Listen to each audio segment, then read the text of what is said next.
Boa tarde, meninos e meninas. Eu resolvi gravar esse vídeo de revisão, tá certo? Para corrigir as questões que vocês fizeram no quiz pelo Kahoot na semana passada. Notei que tiveram algumas questões que tiveram um número enorme de erro. E como são questões que também vão cair na prova, eu trouxe aqui pra gente comentar. Então, eu vou começar pelas questões 9 e 10, que tinham como tema o aposto e o vocativo, que é bem simples, tá certo? Mesmo para quem nunca ouviu falar, é bem simples. A questão 9, por exemplo, dizia o seguinte: venham para casa, meninos, e perguntava qual era o motivo da vírgula, por que essa vírgula tinha sido usada. Se vocês repararem nessa frase, tá havendo um chamamento. Venham para casa, meninos. Quem tá falando diretamente com os meninos. Eu vou chamar esse chamamento de vocativo. Vocativo vem de invocar, de chamar. Então, sempre quando eu estiver fazendo uma invocação, quando eu estiver falando diretamente com alguém, esse alguém com quem eu estou me referindo, na escrita vai vir separado por vírgulas. Então, e se o menino estivesse na frente? Meninos, venham para casa. Mesma coisa, meninos, vírgula, venham para casa. Então, sempre quando eu tiver um vocativo, um chamamento, eu vou separar esse chamamento por vírgulas. Se eu digo, por exemplo, pessoal, atenção, eu tô falando diretamente com vocês. Então, esse pessoal é o vocativo e ele vai ter que vir separado por vírgula. Pessoal, vírgula, prestem atenção. Mãe, preciso de dinheiro. Você tá falando diretamente com sua mãe. Então, mãe, vírgula, preciso de dinheiro.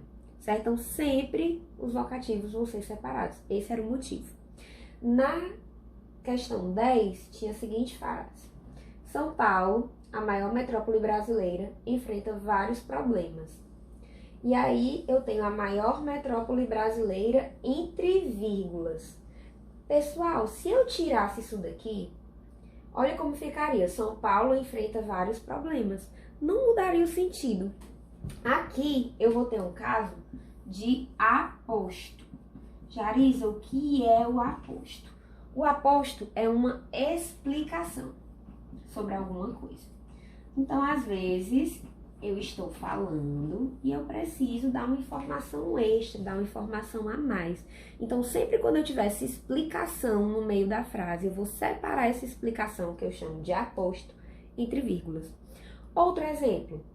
Então, vocês vejam, antes de eu ir para outro exemplo, né? Que a maior metrópole brasileira é uma característica, é uma explicação sobre São Paulo. Outro exemplo de aposto: Jarisa, a professora do nono A e nono C, fez uma aula de revisão. Qual é a explicação aí? Qual é o aposto? Eu tô falando da Jarisa e eu tô explicando que a Jarisa é a professora do nono A e do nono C. Então, esse professor do nono A e nono C é o aposto. Então, tem que vir separado por vírgulas, certo? Sempre, sempre, sempre. Jarisa, se o aposto estiver no final da frase, como é que eu faço? Aí você coloca a vírgula antes e o ponto final, mas ele sempre tem que estar separado. Então, principal diferença: aposto e vocativo sempre vêm separados por vírgula. Vocativo é um chamamento e o aposto uma explicação, tá bom? Outro ponto que vocês... cadê o... Outro ponto que vocês erraram bastante era sobre o sujeito e o tipo de sujeito. Gente, vamos lá, bem rápido, porque isso vocês devem ter visto. Primeiro, sujeito e predicado, né? São os termos essenciais da oração. Quando você quiser descobrir quem é o sujeito, façam a pergunta quem ou o que, certo? Que vai ser o sujeito, quem está agindo. E a ação é o predicado, que sempre vai ter que ter um verbo. Então, Outra questãozinha que eu vi que vocês erraram muito. Tinha uma que perguntava. A aula começa 1h45. Nesse caso,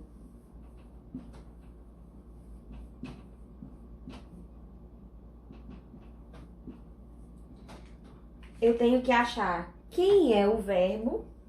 O verbo aqui começa. Então, eu já sei que ele está dentro do meu predicado. E aí eu pergunto, quem ou o que começa 1h45? Aí a resposta é a aula. Então, a aula é o sujeito. Se eu tenho sujeito, é um sujeito simples, tá certo? Quando eu não tenho como identificar quem ou o que, não existe esse quem ou o que, eu tenho sujeito inexistente. Como no caso são que tinha de outra questão. São 5h10 agora. Era outra questãozinha. Acho o primeiro verbo sempre o verbo são, do verbo ser. Então, muito possivelmente, isso aqui é o predicado. Aí eu pergunto, quem ou o que são? Eu tenho como saber quem que são? Não tenho, eu tô falando do tempo. Então, nesse caso aqui, quando eu faço essa pergunta, acho o verbo e faz a pergunta quem e o que. Fiz a pergunta, são 5 horas, quem ou o que são? Eu não tenho como saber.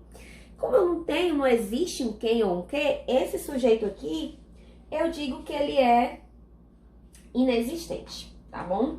Então, eu não vou ter sujeito, tá bom? Outro exemplo, quando eu falo, também era uma questãozinha que muita gente errou. Choveu, acho que dá pra ver, né? Anotando aqui. Choveu durante a noite. Acha o verbo, sempre é o primeiro. Verbo aqui, choveu. E aí eu pergunto, quem choveu? O que choveu? Não tenho como saber quem choveu, certo? Então, nesse caso, eu também não tenho sujeito. Também vai ser sujeito inexistente. Uma dica.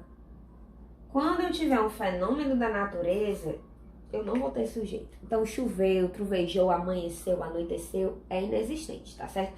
Quando eu respondo, quando eu consigo achar o quem ou o que, aí sim eu vou ter sujeito. Só uma dica. Aqui eu tenho um sujeito simples. Porque ele só tem um núcleo, que no caso é a aula. Mas quando eu tenho um sujeito que tem mais de um núcleo, ou seja, né, mais de uma palavra que é importante para o sentido, eu vou ter um sujeito composto. Por exemplo, Jarisa e Camila são professoras. Eu tenho o verbo são, e aí eu pergunto, quem são as professoras? Eu tenho Jarisa e Camila. Não é só Jarisa, nem é só Camila. Eu tenho duas palavras que são importantes para o sujeito. Então, eu tenho o sujeito composto, tá certo? Que são duas ou mais palavras que são importantes para entender o quem. Quando esse quem é mais de uma, não é plural. Porque se eu digo assim,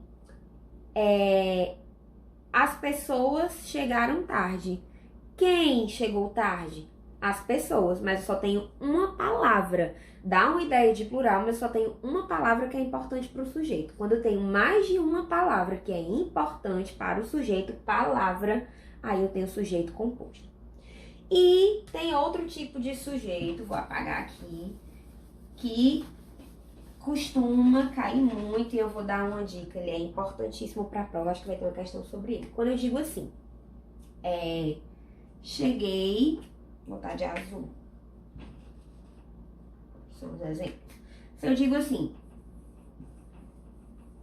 cheguei tarde, sempre, primeira coisa é achar o sujeito, achar o verbo cheguei, e aí eu pergunto, quem? Aqui não tá escrito, mas já para vocês saberem que quem chegou foi eu. Eu cheguei. Quando eu tenho como saber quem é o sujeito, mas esse sujeito não está escrito, certo? Eu tenho como saber que o sujeito é o eu, mas ele não aparece escrito. Nesse caso, eu vou ter um sujeito oculto, que pode vir um nomezinho desinicial. Mesma coisa, certo? Jarisa, e se tivesse eu cheguei tarde, se tivesse escrito? Se tivesse escrito, aí seria sujeito simples. Se não está escrito, mas eu consigo identificar, sujeito oculto, tá bom? E quando pedir os tipos de predicado, eu tenho que olhar para o verbo, tá bom? E aí, gente, para finalizar, basicamente eu tenho os verbos de ligação, que são os verbos que sozinho eles não têm sentido, ser, estar, parecer, certo? E eu tenho os verbos de ação, que eles indicam alguma ação, como começar, chegar. Quando eu tenho um verbo de ação, vocês vão precisar prestar atenção se esse verbo ele precisa de uma continuação, certo? Por exemplo, aqui, a aula começa. Se eu disser só a aula começa, começa o quê? Não tem sentido, ele precisa de um complemento. Então, se esse verbo precisa de um complemento, ele é verbo transitivo. Cheguei. Cheguei. Não precisa de complemento. Se o verbo não precisa de complemento, ele é verbo intransitivo. Então, cuidado, certo? Nesse caso, vou procurar outra cor aqui. Se o verbo começa, por exemplo, ele precisa de complemento, verbo transitivo. Se o verbo não precisa de complemento, cheguei, ó. Se eu tirar o tarde, não vai fazer diferença. Cheguei. Se é tarde, se é cedo, é a fofoca. Então, aqui eu vou ter um verbo intransitivo. Então, essas são as dicas, certo? Para vocês. Deem uma lida naquele material que eu passei. Assistam ao vídeo, anotem as dúvidas, que dá para vocês fazerem uma provinha legal. A última coisa é sobre as características das crônicas. Não se esqueçam das características básicas da crônica. Texto curto, linguagem simples, às vezes linguagem coloquial ou informal, poucos personagens, poucas descrições, tá bom?